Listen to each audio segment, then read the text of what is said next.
जय श्री राम, जय बागेश्वर धाम, जय गुरु कृपा। आज हम वाल्मीकि रामायण के बालकांड के 76वें सर्ग से प्रारंभ करेंगे।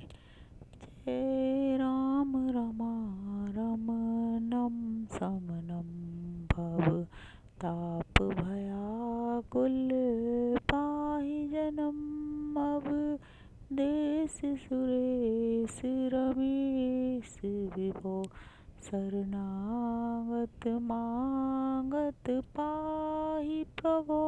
जय राम रमा रमनम समनम। जय श्री राम। 76वां सर्ग हिंदी में। दशरथ नंदन श्री रामचंद्र जी अपने पिता के गौरव का ध्यान रखकर संकोच बस वहाँ कुछ बोल नहीं रहे थे, परंतु जमदग्नि कुमार परशुराम जी की उपयुक्त बात सुनकर उस समय वे मौन न रह सके।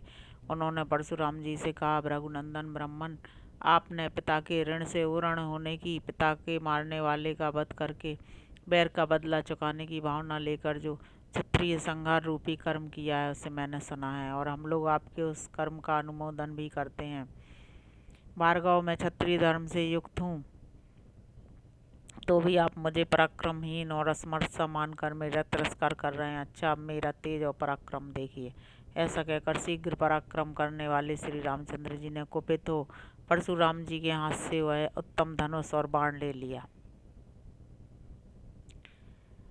उस धनुष को चढ़ाकर श्री राम ने उसकी प्रत्यंचा पर बाण रखा। फिर कुपित होकर उन्होंने जमदग्नि कुमार परशुराम जी से इस प्रकार कहा, राम, आप ब्राह्मण होने के नाते मेरे पूज्य हैं तथा विश्वामित्र जी के साथ भी आपका संबंध है। इन सब कारणों से मैं इस प्राण संहारक बाण को आपके शरीर पर नहीं छोड़ सकता। राम, मेरा विचार है कि आपको जो सर्वत्र शीघ्रता पूर्वक आने जाने की शक्ति प्राप्त हुई है, अथवा अब आपने अपने तपोबल से जिन अनुपम पुण्य लोगों को प्राप्त किया है उन्हीं को नष्ट कर डालूं, क्योंकि अपने पराक्रम से विपक्षी के बल के घमंड को चूर कर देने वाला यह दिव्य वैष्णव बाण, जो शत्रुओं की नगरी पर विजय दिलाने वाला है, कभी निष्फल नहीं जाता।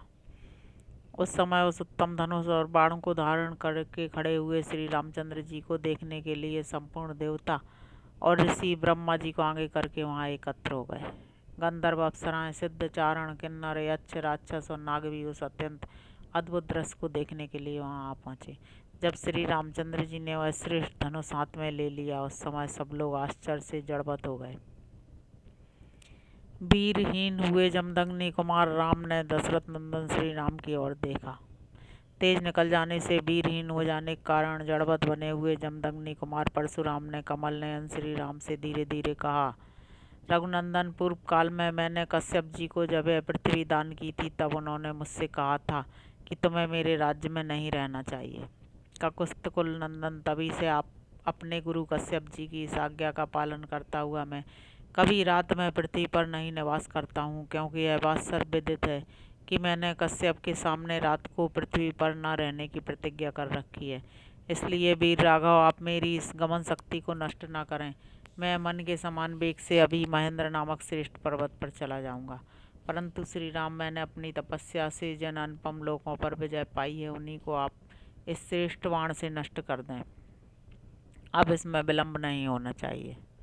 शत्रुओं को संताप देने वाले वीर, आपने जो इस धनुष को चढ़ा दिया, इससे मुझे निश्चित रूप से ज्ञात हो गया कि आप मधुदैत्य को मारने वाले अविनाशी देवेश्वर विष्णु हैं। आपका कल्याण हो। ये सब देवता एकत्र होकर आपकी ओर देख रहे हैं। आपके कर्म अनुपम है। युद्ध में आपका सामना करने वाला दूसरा कोई नहीं है। ककुत्स्थ कुलभूषण, आपके सामने जो मेरी असमर्थता प्रकट हुई है, मेरे लिए लज्जाजनक नहीं हो सकती, क्योंकि आप त्रिलोकीनाथ श्रीहरि ने मुझे पराजित किया है। उत्तम व्रत का पालन करने वाले श्री राम, अब आप अपना अनुपम बाण छोड़िए। इसके छूटने के बाद ही मैं श्रेष्ठ महेंद्र पर्वत पर जाऊंगा। जमदग्नि नंदन परशुराम जी के ऐसा कहने पर प्रतापी दशरथ नंदन श्रीमान रामचंद्र जी ने वह उत्तम बाण छोड़ दिया। अपनी तपस्या द्वारा उपार्जित किए हुए पुण्य लोकों को श्री रामचंद्र जी के चलाए हुए उस बाण से नष्ट हुआ देखकर परशुराम जी शीघ्र ही उत्तम महेंद्र पर्वत पर चले गए। उनके जाते ही समस्त दिशाओं तथा उपदिशाओं का अंधकार दूर हो गया। उस समय ऋषियों सहित देवता उत्तम आयुधारी श्री राम की भूरी भूरी प्रशंसा करने लगे। तदंतर दशरथ नंदन श्री राम ने जमदग्नि कुमार परशुराम का पूजन किया।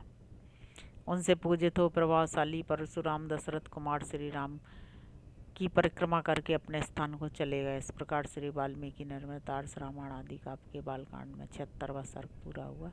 अब हम 77वां सर्ग पढ़ेंगे हिंदी में। जमदग्नि कुमार परशुराम जी के चले जाने पर महायशस्वी दशरथ नंदन श्री राम ने शांतचित्त होकर अपार शक्तिशाली वरुण के हाथ में वह धनुष दे दिया। तत्पश्चात वशिष्ठ आदि ऋषियों को प्रणाम करके रघुनंदन श्री राम ने अपने पिता को विकल देखकर उनसे कहा, पिताजी, जमदग्नि कुमार परशुराम जी चले गए। अब आपके अधिनायकत्व में सुरक्षित यह चतुरंगनी सेना अयोध्या की ओर प्रस्थान करे। श्री राम का यह वचन सुनकर राजा दशरथ ने अपने पुत्र रघुनाथ जी को दोनों भुजाओं से खींचकर छाती से लगा लिया और उनका मस्तक सूंघा। परशुराम जी चले गए, यह सुनकर राजा दशरथ को बड़ा हर्ष हुआ। वे आनंद मग्न हो गए। उस समय उन्होंने अपना और अपने पुत्र का पुनर्जन्म हुआ माना। तदंतर उन्होंने सेना को नगर की ओर कूच करने की आज्ञा दी और वहां से चलकर बड़ी शीघ्रता के साथ वे अयोध्यापुरी में जा पहुंचे।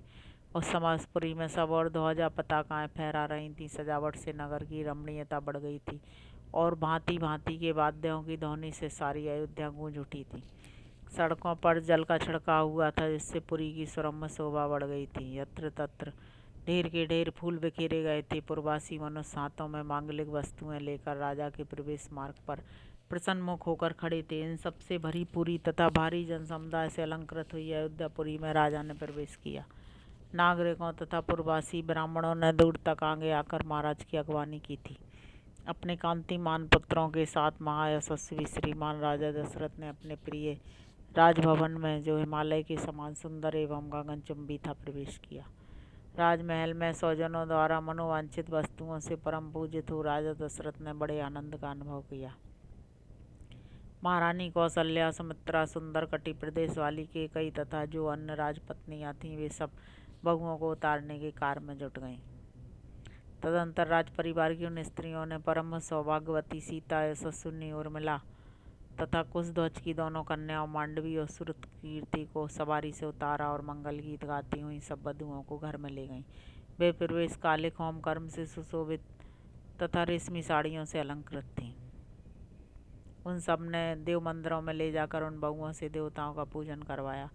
तदंतर नववधु रूप में आई हुई उन सभी राजकुमारियों ने वंदनीय सास ससुर आदि के चरणों में प्रणाम किया और अपने अपने पति के साथ एकांत में रहकर वे सबकी सब बड़े आनंद से समय व्यतीत करने लगी। श्री राम आदि पुरुष श्रेष्ठ चारों भाई अस्त्र विद्या में निपुण विवाहित होकर धन और मित्रों के साथ रहते हुए पिता की सेवा करने लगे। कुछ काल के बाद रघुकुल नंदन राजा दशरथ ने अपने पुत्र केकई कुमार भरत से कहा, बेटा, ये तुम्हारे मामा केकई राजकुमार वीर योधाजित तुम्हें लेने के लिए आए हैं और कई दिनों से यहाँ ठहरे हुए हैं। दशरथ जी की आवाज़ सुनकर केकई कुमार भरत ने उस समय शत्रुघ्न के साथ मामा के यहाँ जाने का विचार किया। वे नरश्रेष्ठ सूरवीर भरत अपने पिता राजा दशरथ अनायासी महान कर्म करने वाले श्री राम तथा सभी माताओं से पूछकर उनकी आज्ञा ले शत्रुघ्न सहित वहां से चल दिए। शत्रुघ्न सहित भरत को साथ लेकर वीर योधाजित ने बड़े हर्ष के साथ अपने नगर में प्रवेश किया। इससे उनके पिता को बड़ा संतोष हुआ। भरत के चले जाने पर महाबली श्री राम और लक्ष्मण इन दोनों अपने देवोपम पिता की सेवा पूजा में संलग्न रहने लगे। पिता की आज्ञा से उद्धार करके वे नगरवासियों के सब काम देखने तथा उनके समस्त प्रिय तथा हितकर कार्य करने लगे। वे अपने को बड़े संयम में रखते थे और समय समय पर माताओं के लिए उनके आवश्यक कार्य पूर्ण करके गुरुजनों के भारी से भारी कार्यों को भी सिद्ध करने का ध्यान रखते थे। उनके इस बर्ताव से राजा दशरथ वेदवेत्ता ब्राह्मण तथा वैश्य वर्ग बड़े प्रसन्न रहते थे। श्री राम के उत्तमशील और सद्व्यवहार से उस राज्य के भीतर निवास करने वाले सभी मनुष्य बहुत संतुष्ट रहते थे। राजा के उन चारों पुत्रों में सत्य पराक्रमी श्री राम ही लोक में अत्यंत यशस्वी तथा महान गुणवान हुए। ठीक उसी तरह जैसे समस्त भूतों में स्वयंभू ब्रह्मा है, अत्यंत यशस्वी और महान गुणवान है।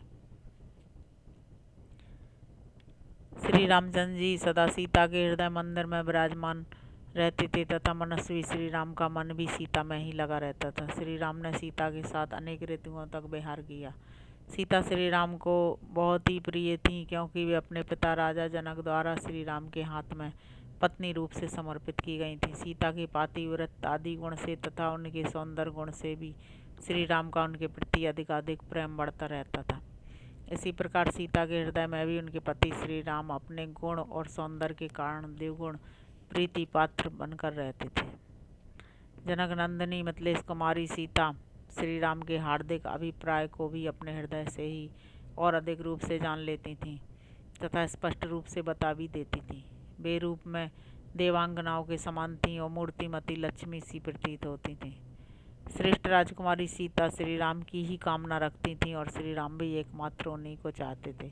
जैसे लक्ष्मी के साथ देवेश्वर भगवान विष्णु की शोभा होती है, उसी प्रकार उन सीता देवी के साथ राज ऋषि दशरथ कुमार श्री राम परम प्रसन्न रहकर बड़ी शोभा पाने लगे।